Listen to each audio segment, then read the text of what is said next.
Number 10. Corruption. One of the things we learn in our fight against William Afton is that he seeks to corrupt other animatronics, even good animatronics like Glamrock Freddy, who is pretty much our ally throughout the game and ultimately wants to help us get out of the Pizzaplex safely. In the final boss fight, Afton in his current in-game form will attempt to take control of Glamrock Freddy, and we have to try and harm him to prevent him from doing so. You know that he was successful when Freddy's eyes glow purple. If this happens, he will attempt to harm instead of help Gregory, aka you. Number 9. An army of animatronics. While you can try to prevent Glamrock Freddy from becoming corrupted, there are some animatronics that you can't really save from Afton's influence. Eventually, Glamrock Chica, Roxanne Wolf, and Montgomery Gator will all join him in his attempt to attack Gregory. The Blob, or I guess the Freddy amalgamation if you prefer, also seems to be in league with Afton, at least initially in the game. Although they are not specifically controlled by Afton, which means they either simply want to join Afton's cause because they believe in it for some reason, or have their own reasons for lashing out at young Gregory. The other animatronics don't seem to be in control of their behavior and are more like William Afton's puppets, completely controlled and willed to cause harm by Afton himself, likely going against their own initial programming. Number 8. Hunter. While later on Afton mainly relies on his influence over the other animatronics to do his bidding, initially he was involved, possibly directly, in taking out any Fazbear employees who came to investigate just what he was up to in the tunnels below the Pizzaplex. Large quantities of power were being drained down there, and when employees were sent to investigate, none of them managed to ever return apparently. This implies that they were all killed, likely by Afton himself in his new form as Burntrap, or some lesser form of him perhaps as he bided his time becoming Burntrap, improving his appearance and gaining more and more power. Improving his appearance. Ugh. It's not really improved, he's pretty gross. And as he gained more and more power, literally with electrical power, and on an influential scale. And at 7, Henry. And while we did mention killing Charlotte, why didn't you off her dad after you realized that he knew everything? Like, why did you think that killing Charlotte would not have any consequences? Like, you killed your business partner's daughter. That's gonna be pretty obvious to him, especially when he already suspected you were up to something, hence the green bracelet that he gave her, since he was trying to take extra care to protect her and then she still died. I mean, he could have done more, but that's still a vengeful father if I've ever heard of one, okay? And he hasn't even needed vengeance at that point when he gave her the bracelet. So then, you know that he's gonna come after you, or at least seems like he will, so why didn't you kill him next? Killing Henry could have done wonders for your criminal career. I mean, yeah, the cops are already suspicious, but as long as they can't find a body, you're gonna be clear again. Like, yeah, or even if you're paying them off, you'll be fine. They won't put you away for 5 missing kids. They won't put you away for a missing father as well, especially a jury who has to be convinced beyond a reasonable doubt that you are the killer. And then without a body, there's no real forensic evidence. And again, they didn't put you away for missing kids, so like, come on, just finally off Henry, and then you'd be able to stay as yourself or even Springtrap alive and then not get burned 3 separate times. Plus your son would be alive, so yeah. Well, Michael would be, not Crying Child. And at 6, Princess Quest. The whole reason Princess Quest is a thing in Security Breach was to lock Vanessa away and prevent her from regaining control of her own body, or at least all of it. So why did William create or allow for the creation of a sort of failsafe that allows her to escape? I mean, sure, they didn't expect some random kid to come along and figure it out, maybe, but given the track record of this series and Afton's life, you'd think that maybe he would have smartened up, at least after 40 fucking years. But, cause like, this is like having a self-destruct button on a bomb, or if the Flash has like a steal all my speed button that someone can just press, it's just stupid. Like, if you want something to work, why give it a way to fail? You know? Like, this is like probably one of the dumbest things that Afton has done. You know what, I think there are some dumber things, but depending on the way you look at it, it could have even been higher on this list. But seriously, like, what's the point to put a way to undo your evil plans? Like, it's one of the most ridiculous things in this story. And I get that we can save her and have a good ending, but that ending isn't even canon. And so like, we could have done without it. It's stupid at this point. William has the brain capacity of a freaking toddler. Halfway through into number 5, Crying Child. I've had a ton of people complain to me about how Crying Child's death wasn't William's fault since he didn't put Crying Child in Fredbear's mouth, and Michael did that, and then the spring locks failing was because he was crying. Mostly people were complaining about that on TikTok.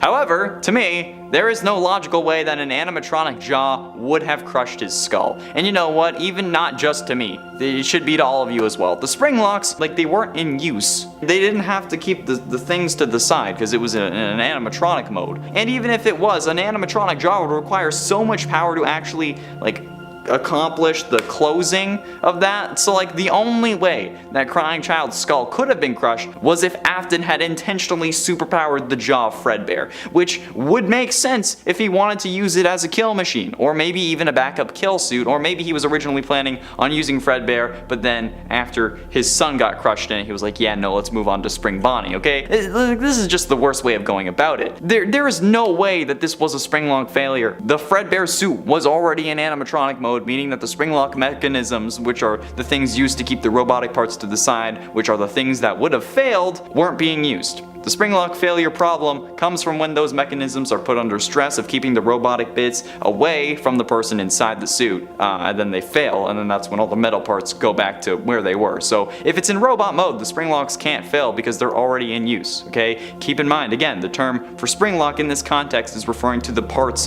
that move the robotic bits away instead of the actual suit, which is also sometimes referred to as a Springlock, but I'm talking about the actual bits that would have failed because they weren't in use. In it for Elizabeth. Speaking of mistakes, what about your daughter?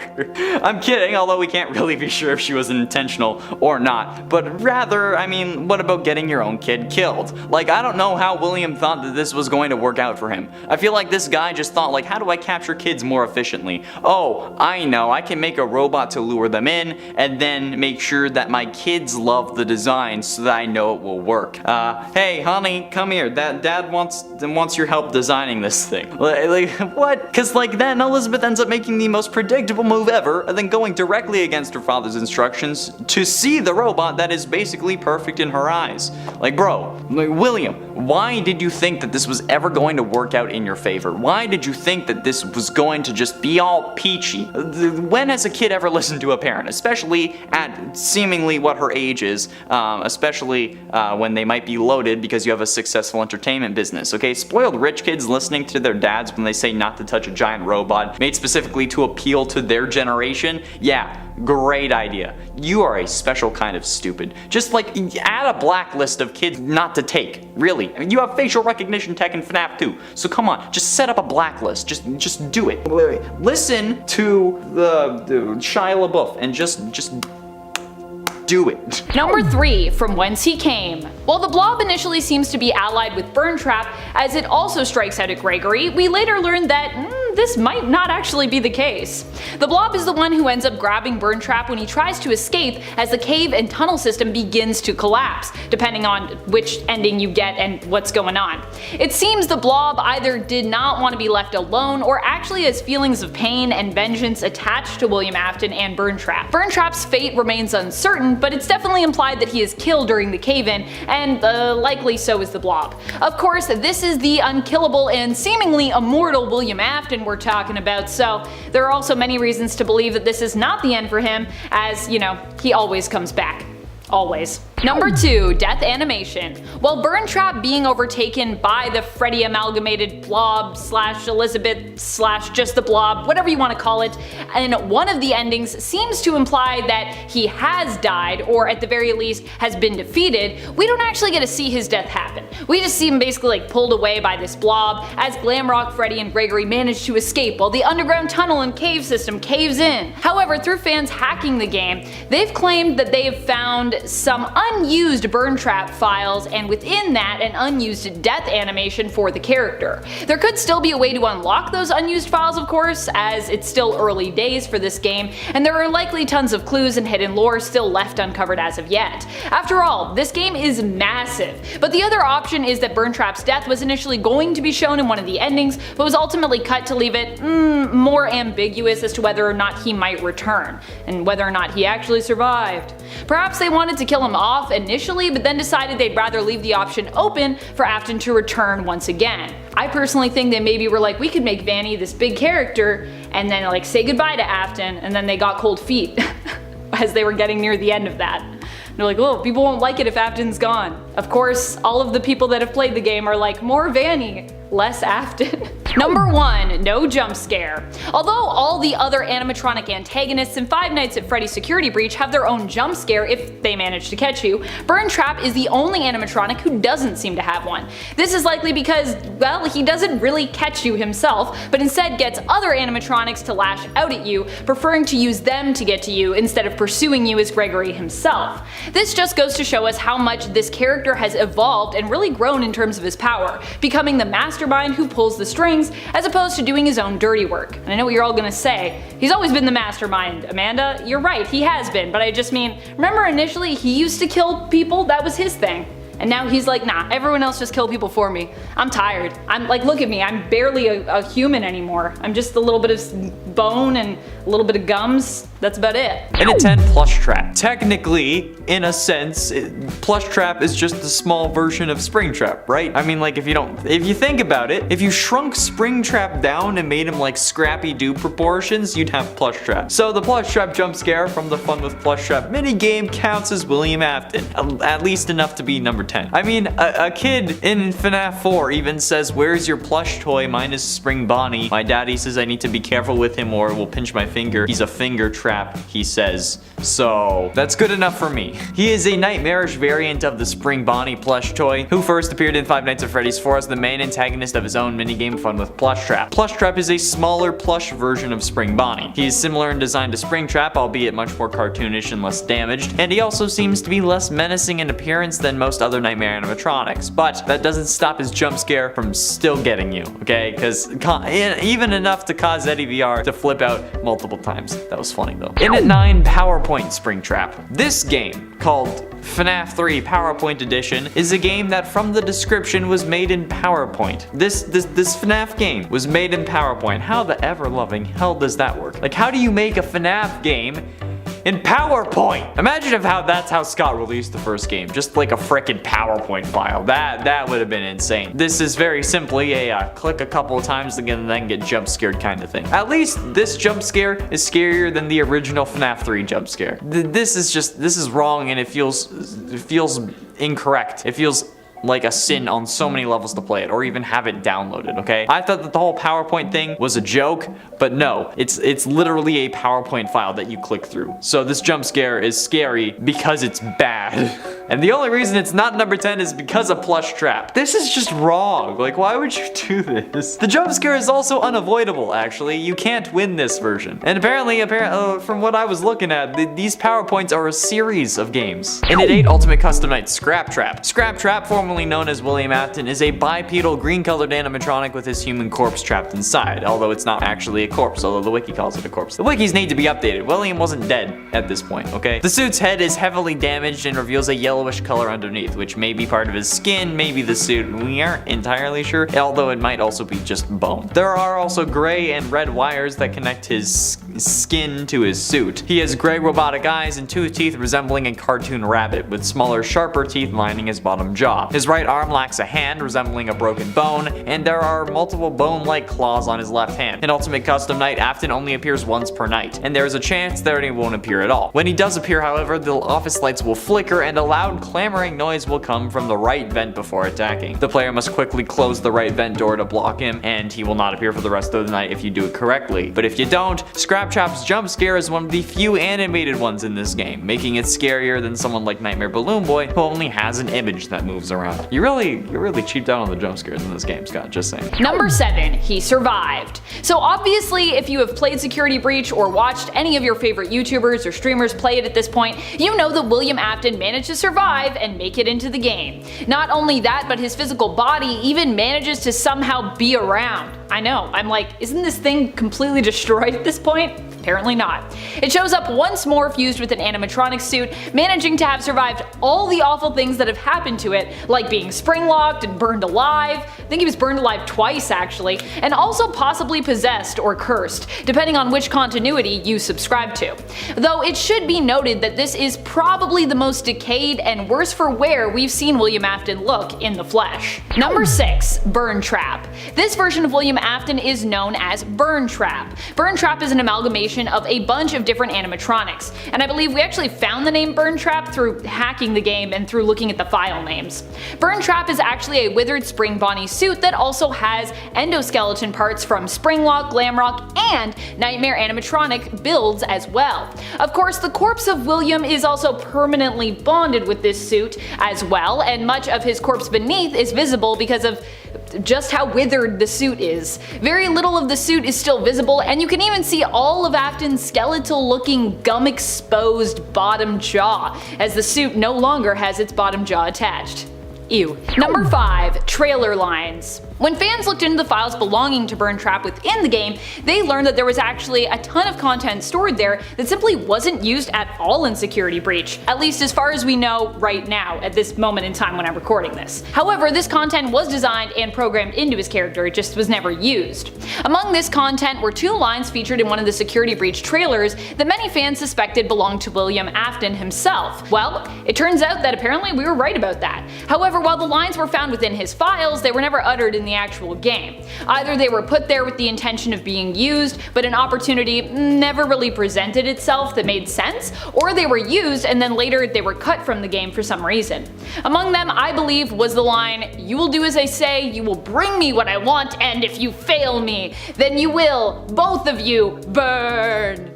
Unfortunate, because that line was honestly something I wanted to know more about in terms of how it played into the plot and then the overall lore of the franchise. Like, what does William Afton want? Who is burning? Which 2 people? Is there more than 2? Number 4. The Ruins. Where did William Afton as Burn Trap come from? Well, it seems in the game that Vanny was tasked with recovering his body, digging up the ruins of Freddy Fazbear's Pizza Place, which the Mega Pizzaplex happens to have built on top of. Recruiting the Glamrock animatronics against their will, she brings them to the ruins of Freddy Fazbear's and has them dig something up. Likely that something is William Afton's tattered corpse. It's gotta be really tattered at this point. That is how he is able to return with Vanny's help and some convenient construction with the Pizzaplex being built on top of the pizza place. Although this likely was also part of his greater plot as Glitch Trap. Slash Fazbear may have still held the deed to that land and, you know, they decided that they should just make use of it instead of selling that lot and then buying a new one to build on. Makes sense. Although I imagine they would have had to buy more land around it as well, because the Pizzaplex is massive. Getting close to the end, into number 3, Ignited Springtrap. Ignited Springtrap is the main and only antagonist to the Joy of Creation Halloween edition. Ignited Springtrap is a more decayed and damaged version of Springtrap from Five Nights at Freddy's 3. He doesn't have the suit's lower jaw, revealing William Afton's lower jaw. His eyes closely resemble the Phantom animatronics from FNAF 3, with the exception of them being orange-ish instead of white, and he seems to have a darker green costume, possibly due to the last sighting. He also looks fairly similar to Burn Trap, so much so that I mistaked his jump scare that I saw separately from the Ignited Springtrap name for a Burn Trap character in a fan game, so it was going to be on the list twice. He looks so close to Burn Trap, it's actually kinda insane. His upper right arm, left forearm, and right shin lack their suit casing, and there is a massive rip in his chest, exposing Afton's innards instead of innards. Get it? His ears aren't damaged any further than they were in FNAF 3, but most of his body is exposed with little pieces of the suit being visible. And during his jump scare in this game, he actually kicks you into a fire and then he pins you to the ground and then just kills you unless you try to push him out, but then you move his suit. Just watch the clip.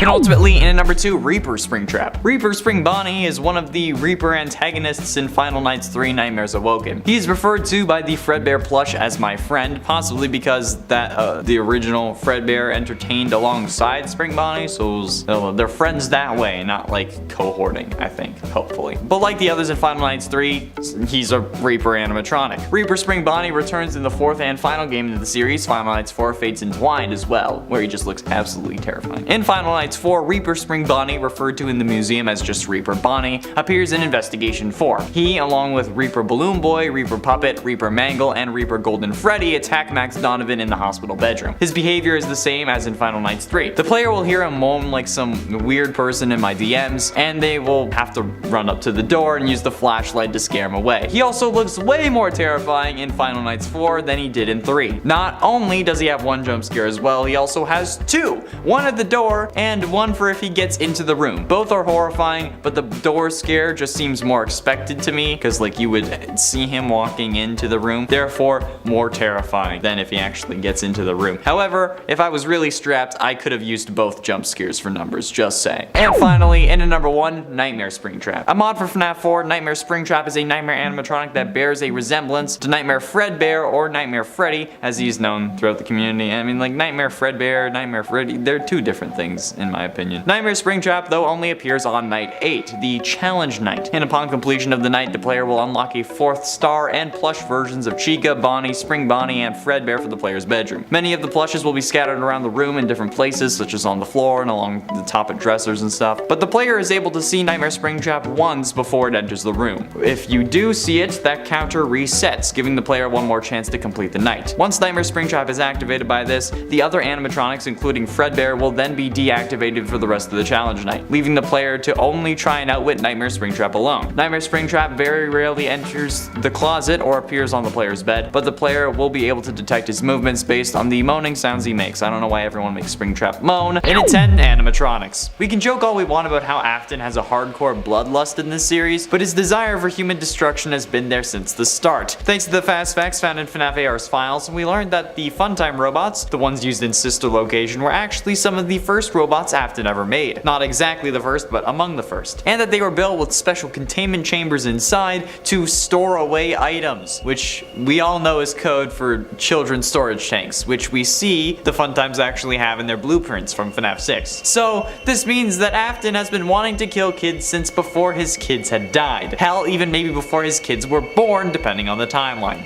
Which at this point is as simple as my feelings for Vanessa, which is not simple at all. If anyone like cosplays Vanessa, feel free to hit me up on Instagram. Possibly killed wife. This hasn't been confirmed as of yet, so it's currently not canon. Many people still consider William Afton offing his wife to be the story of her demise, even though technically we know nothing about her, and she could still be alive for all we know. Many people consider her to have died in either a car crash or because William killed her, and those are like the most common thoughts on the matter. Although her dying in a car accident thing came from like a FNAF original music video that was probably using Minecraft characters that is in no way canon to the series. Like, I've had people yell at me in my DMs telling me that it's canon that she died in a car accident, but no, it's not. It's not even canon that she died, really, but the potential is still there that William was the reason she kicked the animatronic parts filled bucket. Since it's only a possibility though, it's only number 9. If it gets confirmed, I'm more than willing to bump it up higher, because like statistically speaking, your spouse is the person most likely to kill you, so she should have been on her guard.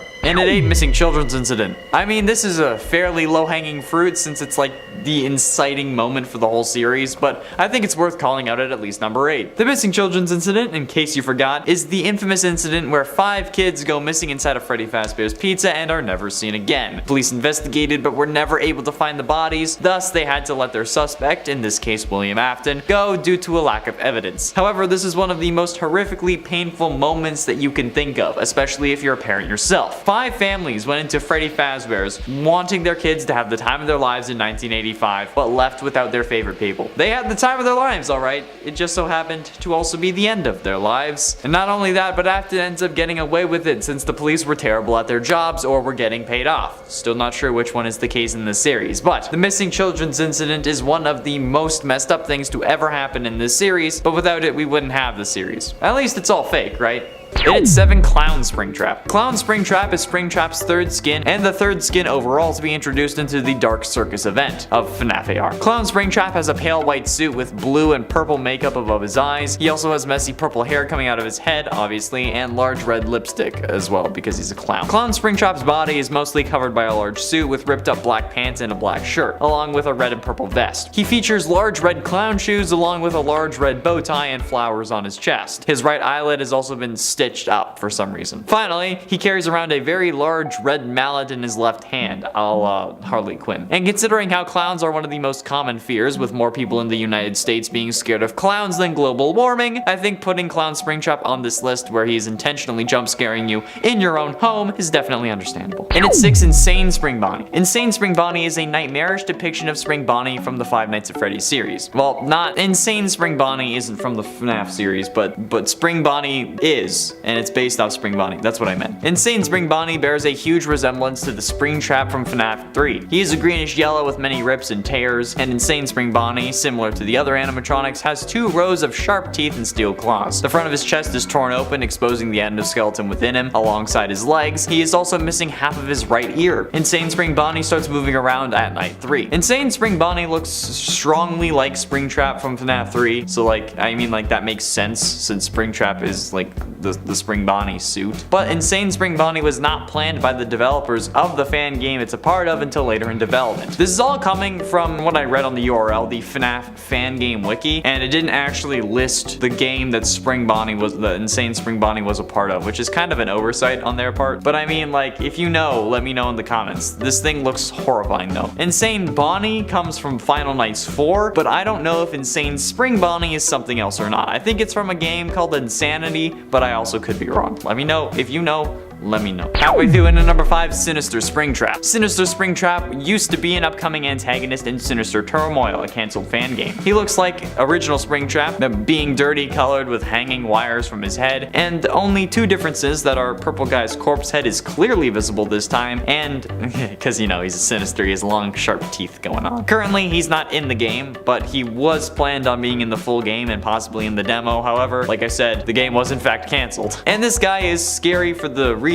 any of the other Sinister characters are scary. This time around, he just doesn't really have a jump scare, hence why I'm putting him at number 5, because like he doesn't really have an official one, like from Sinister Turmoil, but there are plenty of fan-made jump scares for this fan-made character from a fan game, which is a whole other level of meta that I don't want to talk about. I don't want to try thinking about that today. So since this is such a technicality, it gets the middle spot so everyone is happy, okay? Now since I put him at number 5, watch me wake up to Springtrap, to like Sinister Springtrap jump scaring me. It's like, you like this? You're looking for these? It's late in the day if you can't tell. In at 4, AR Springtrap. In FNAF Special Delivery, Springtrap will haywire frequently. This can lead to a haywire chain where Springtrap will haywire up to like 5 times back to back. But to avoid a jump scare, the player must stare at him when his eyes are white and then look away when they turn red. Springtrap will taunt the player throughout his attack as well, occasionally fake charging. When Springtrap materializes during his charge, the player must quickly shock him or they will be jump scared. It is also possible to obtain a Springtrap plush suit, which can be placed on an endoskeleton, and said endoskeleton can then be salvaged for parts, or sent to attack other players with Springtrap's appearance. Yeah. That's messed up. The Springtrap animatronic in this game is creepier than the original counterpart since it's just a recreation. However, the fact that it's a recreation of the killer and right in your face on your phone makes it deserving of the number 4 spot in my opinion. I still don't know why Fazbear Entertainment thinks that it's a good idea for this. Like, why? I feel like everyone knows that Springtrap's the bad guy, but they're like, oh yeah, here's one for your home. You get a Springtrap, you get a Springtrap, everyone gets a homicidal maniac! Getting close to the end, in at number 3, Stuffed. One of the most deranged things that William Afton did was stuff the bodies of the original 5 missing children into the original 5 animatronics: Bonnie, Foxy, Freddy, Chica, and Golden Freddy. And the craziest part is that he didn't get caught for it. Yeah, he didn't. The animatronics smelt like death, started leaking blood and other fluids, and the police didn't bat an eye. He put these bodies in animatronics that perform for other kids and their parents every single day. How does anyone think that that's a good idea? Unless it was his way of displaying his kills or something, like some of the crime shows like to mention. How some killers enjoy the world knowing what they did, since it helps them feel more powerful or something. Fuels their ego. Like maybe even if they didn't know that the bodies were there, William could be using that as an ego boost, which is messed up. And also ruins the whole he did it because his kids were dying theory, aside from the whole him killing before his kids died thing. Also, how did the police not confiscate the animatronics for evidence? Penultimately, in at number 2, First Victim. They say a killer's first victim is the most important, since it usually indicates what got them to start killing or other psychological clues that they could use to predict his next moves. But in the case of William Afton, his first victim was the daughter of his longtime business partner Henry, which is hella messed up because she was 3 at the time, that time being 1983. And this is the year that Afton's life started going downhill in the worst ways possible. He starts killing off kids and then sticks with that MO throughout the rest of his criminal career. But the fact that his first victim was someone who trusted him, who didn't exactly suspect him even though her father did, is something even I fear. I'm not a parent, so I can only imagine how this must have felt. And if that was me, I'd be doing a lot more than burning down restaurants in an attempt to put that down.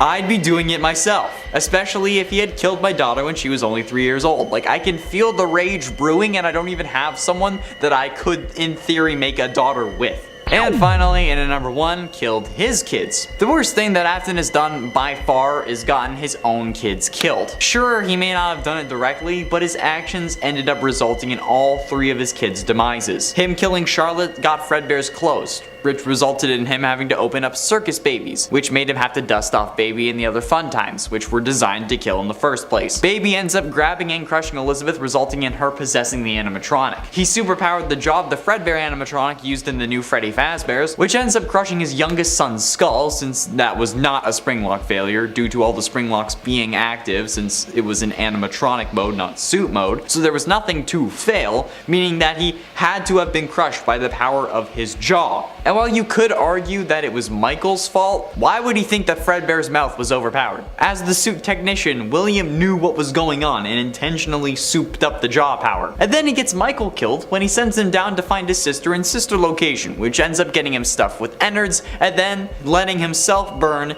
in Pizzeria Simulator. So yeah, William's actions got all 3 of his kids killed just because he had to kill his business partner's daughter. And 10, Cassidy. Assuming for this scenario that Cassidy is the one you should not have killed, which she's not, but you know what, for you guys, this is one of the dumbest things that William could have done. Or maybe he doesn't actually consider it a mistake, since the one you should not have killed after all is keeping him alive. They're doing it as a way to make him suffer though, so since it's potentially a mistake but could also be considered a good thing depending on the angle, I'm gonna go with number 10 for this one. But even if he does consider that a good thing, or if Cassidy doesn't end up being the one you should not have killed, which he's not, killing those 5 kids that made up the missing children's incident that included Cassidy was certainly a mistake, since it caused literally everything else in his life to go downhill. I mean, it was starting to go downhill, but it started going even worse, okay? And he does end up suffering extremely only because of that kill and the others, okay? So if you don't want to count Cassidy as the mistake, because she's not the one you should not have killed, which is still the case, I don't care what you guys say, I know.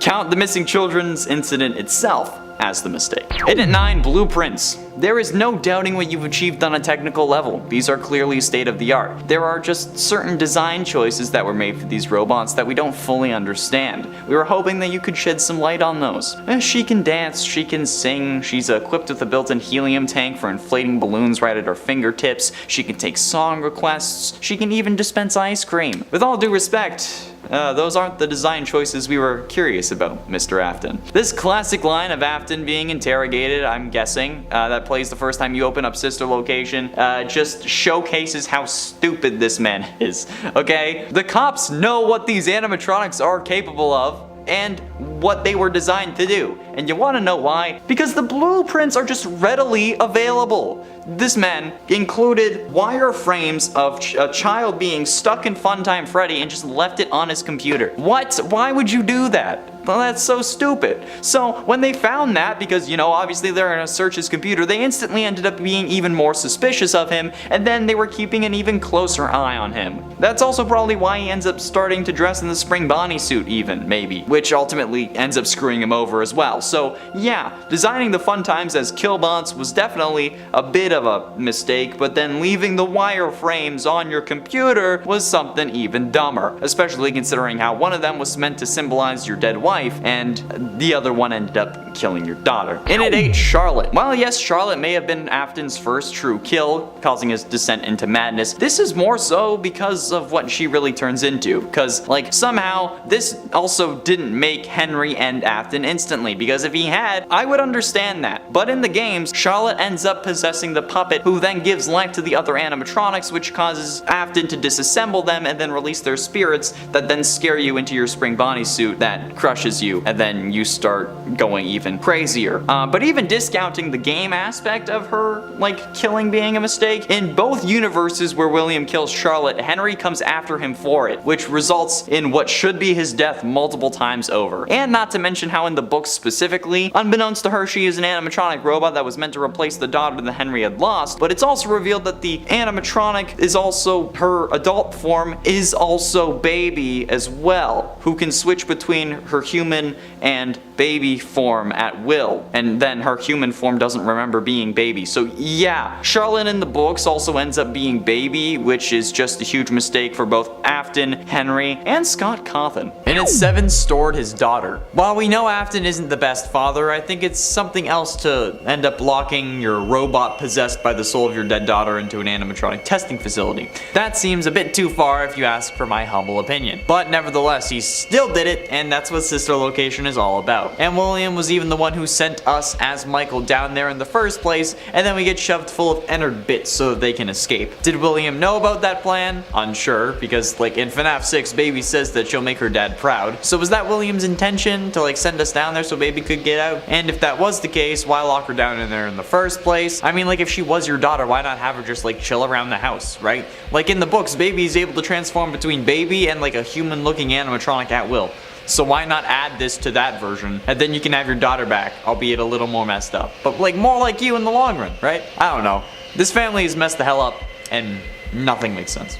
And at 6, lied about Remnant. Now, this isn't confirmed, much like the fact that he possibly killed his wife. However, this seems like the most likely explanation to me. So if you want a full explanation as to why I think Afton was the one who lied about Remnant, go check out that video linked up in the iCard. But I'm going to wrap this up quickly here. Basically, there have been 3 fires so far that were meant to finish off William Afton, and none of them have worked. The reason Henry tried fire was because that's supposed to be the thing that can burn off Remnant. However, Remnant can also be found in liquid form, so how can it be molten but also be burnt by fire? It makes more sense that William made up the lie that he could be killed by fire, so Henry would keep trying and failing to kill him, so he wouldn't have to worry about actually dying, since literally every time he's been caught in the fire, he has survived. And the other animatronics infused with Remnant also survived, like Baby, the puppet, and entered in FNAF 6, as we see from the Blob in Security Breach. Halfway through into number 5, Vanessa. Possessing Vanessa was certainly one of the more messed up things that William did. It just sounds weird, you know? Like this guy pops up into your VR headset, then takes over your body without your consent, so now you end up killing for him. That's kind of messed up. Actually, no, not kind of, that's incredibly messed up. I mean, she knows what's going on too. She actively talks in hushed tones about how she can't talk about it to her therapist. So like, what the hell is the dynamic here? I mean, possessing someone is already pretty messed up, but then causing them to make a rabbit costume so you're still a furry is a whole other set of kinks that I don't even want to talk about. And then, she knows that there's an evil inside her, but she can't do anything about it. She fears for her life, which only makes me wonder what William has been saying to her, and she's now, with full knowledge of her darker half, willing to lock a kid in a lost and found room until the police arrive, despite never calling the police, and then lets that darker half track him down. And at 4, later that night. The Midnight Motorist minigame seems simple enough, but the true horror of this minigame comes from the implications of it, since in the game files the minigame is known as Later That Night. Most people akin the game to what happened after William kills Charlotte outside Fredbear's Family Diner in FNAF 2's Take Cake minigame. But if this is true, this is probably one of the scariest moments in all of FNAF history. This man just killed someone, but then goes home to his kids, reprimands his son and abuses him by locking him in his room so much that he had to break his window to escape. Plus, think of all the people driving past him, unaware of the violent crime that he had just committed. It's scary because this is the case in the real world too. Technically speaking, anyone we encounter can be a serial killer. And that is a horrific thought, since also you're only alive because everyone you've ever encountered has chosen not to kill you, which only makes the whole anyone could be a serial killer thing even worse. And in this case, this man literally just killed someone and then comes home and is going to yell at his son who's been in his room all day. Like, god damn, bro, how much residual anger do you have suppressed inside your body? Getting close to the end, into number 3, animatronics. Like, how the absolute living hell did he end up getting away with this? The smell of rotting bodies would also ruin the pizza place. The heat from the animatronics insides when they're actually like moving around would also speed up decomposition, and the animatronics are in front of people every single day. They even started complaining that the animatronics were leaking blood of mucus and it was smelling like death. If this was real life and William getting away wasn't important for the plot, he should have been caught on that and that alone instantly. Oh, we never found the bodies of these kids, but now these animatronics are leaking blood and smell like death. Huh, that's not related. Oh, they even make like bone-crushing sounds when they move. And nah, we don't need to check these out. Or maybe we should. You know what? Fine, we'll take them in. Oh, look, we found the bodies of the missing kids. William Afton, you're under arrest. Like, boom. I don't see how this wasn't an open and shut case right away. Like, this was so goddamn stupid. They shouldn't have made it to the first game. His whole plan was a dumpster fire of bad ideas. And even if you think it was the puppet who put the bodies in the suits, why would they do that? Like, why would they hide the bodies? And finally, in at number 1, the platinum rule. The biggest mistake that William has ever made, and I will stand by this until the day I die, was the fact that he killed people in his own establishment, okay? It's unknown if this was always his intention, or maybe if he planned to kill somewhere else and then just was like, now I'll do it here. But, like, come on. Who the absolute hell thinks that this is a good idea? Who in the comments wants to justify killing your prime demographic for your business? Okay, dealers don't kill their best customers. It's bad for business. So why would William think that this is a good idea? Literally go anywhere else. This is basically just killing someone in your house. Okay, it's putting unwanted and unneeded scrutiny on everything you do. You even end up getting banned from going back while the investigation is underway. It didn't help your business either, okay? You had to close the first location, resulting in you opening another one that killed your daughter, and then you had to close that one and open up a new one, which ends up getting closed, and then you get locked in a room for 30 goddamn years, okay? This one mistake leads to literally everything else in the series. You don't do that. The platinum rule, we learned this from Barney Stinson. Don't crap where you eat, okay? If you just don't do it.